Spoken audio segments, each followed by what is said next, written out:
I'm just shocked. But you'll love it. What would you do if on a first date with the perfect guy, he suddenly asked you to... No, wait. I won't spoil it right at the beginning. But trust me, this request was so unexpected that the girl still can't believe it actually happened. Turn up your volume. Get comfortable. This story will completely change your idea of what constitutes a weird date. It all started like the perfect K-drama. He materialized in my life, as if a director had hand-picked him from thousands of candidates for the role of perfect guy. Tall, at least 6 feet, clear-framed glasses that made his face look even more refined. And that scent. Oh my God, that scent. Not cheap cologne from Target, but a subtle, barely detectable aroma of green tea. We met through a language exchange app. You know, the thing where people theoretically teach each other languages, but in practice flirt on an international level. He started small. First, he'd send his favorite songs. Then came the voice messages. God, that voice. Deep, velvety, with that Korean accent that makes your heart skip beats. He spoke slowly, as if every word carried weight. Day 4 of our digital romance. The message that changed everything. Want to meet at a café? They make pastries shaped like cats. I think you'd love them. Cat-shaped pastries. I was doomed. Who can resist the combination of handsome Korean guy plus kitty desserts? That's the formula for the perfect date. He was waiting for me at the cafe entrance, and I nearly tripped when I saw him. You're even more beautiful than in your photos, he said, and I literally felt my heart do a triple somersault. I ordered that same Shiba Inu-shaped dessert, an incredibly cute creation with chocolate eyes and cream ears. While I was photographing it from every possible angle, he watched intently as I licked the spoon, and suddenly asked, Do you like experiments? I looked up from my puppy dessert. With food? I asked, flirtatiously fixing my hair, not suspecting I'd just asked the question that would change my life. Hans smirked, not cutely, but somehow predatorily. With people. Stop. Pause. Rewind. This was a red flag the size of a football field, with the brightness of neon lights. But I was blinded by his beauty and the scent of green tea. After the cafe began that magical part of the date, they show in K-dramas with gentle music. We wandered through narrow streets, enjoying the evening. I want to show you a special place, he suggested, when we reached the end of the neighborhood. There are hardly any people there. Very beautiful. Sunset's coming soon. The park turned out to be truly beautiful. Small, cozy, with narrow stone stairs and secluded benches of pisulni arranged as if they'd been specifically placed for romantic scenes.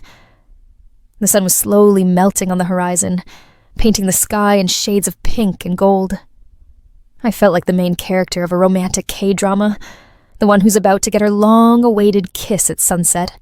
The scenario was too perfect to be true, but who among us doesn't want to be in a fairy tale at least once? We sat on a bench overlooking the city. He was quiet for a long time, studying his perfectly manicured hands. I watched his profile, regular features that looked even more perfect in the golden sunset light. I like you, he finally said, and his voice sounded so sincere that my heart started beating like crazy. This is it. The moment when everything falls into place. Now he'll say something beautiful, and we'll kiss.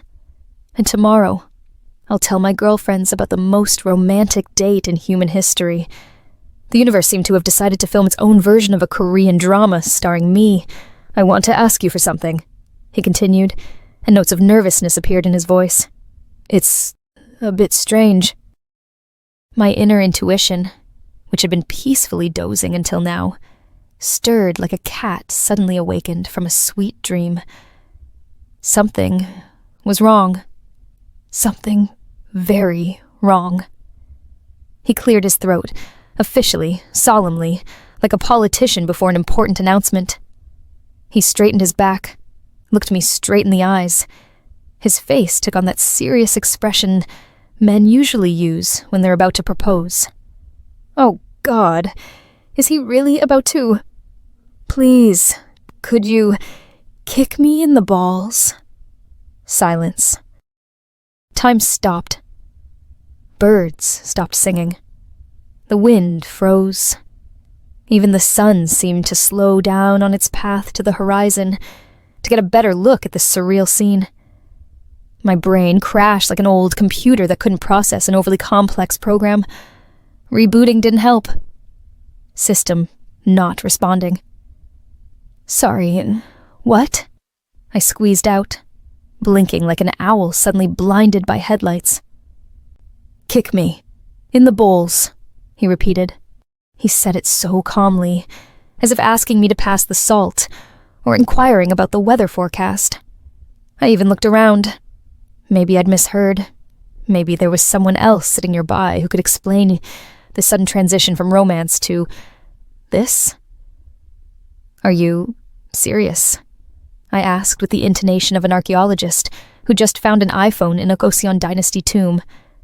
Absolutely serious. I like it, he answered with such frankness that I wanted to fall through the earth.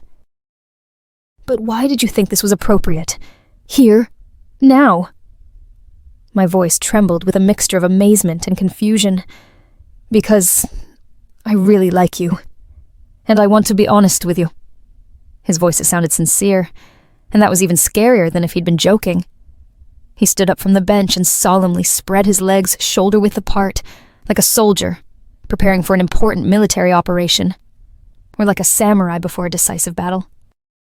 Arms at his seikan, back straight, facial expression, concentrated and determined. Go ahead. I'm ready, he said in the tone of a captain, giving orders before an attack. I looked at this picture. A handsome man in a snow-white shirt, standing in the ready for groin kick pose against the backdrop of a romantic sunset, and realized that my life had just turned into some surreal performance art. Are you sure? I asked one last time, still hoping this was some elaborate joke or social experiment with a hidden camera. Yes, he exclaimed with the enthusiasm of a marathoner who'd spotted the finish line. I stood up, turned on my heels, and walked away. Fast. Very fast.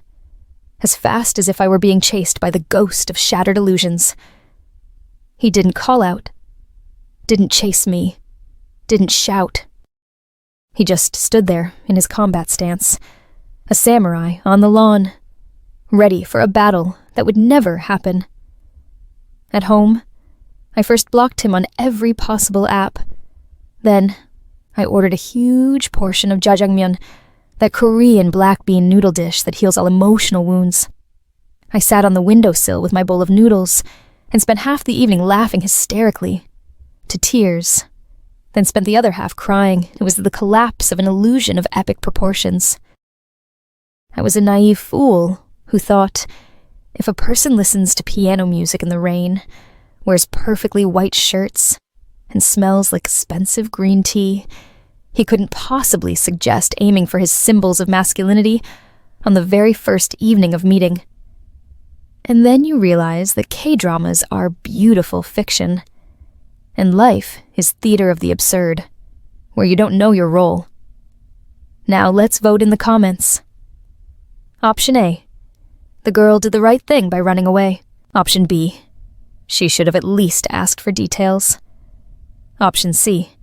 She should have fulfilled the request for the sake of experiment. And by the way, if you have similar crazy dating stories, share them. I'll definitely tell the most interesting ones in future episodes. P.S. In life, just like in K-dramas, there's always an unexpected plot twist. Only in K-dramas it's usually romantic. And in life, well, you get it.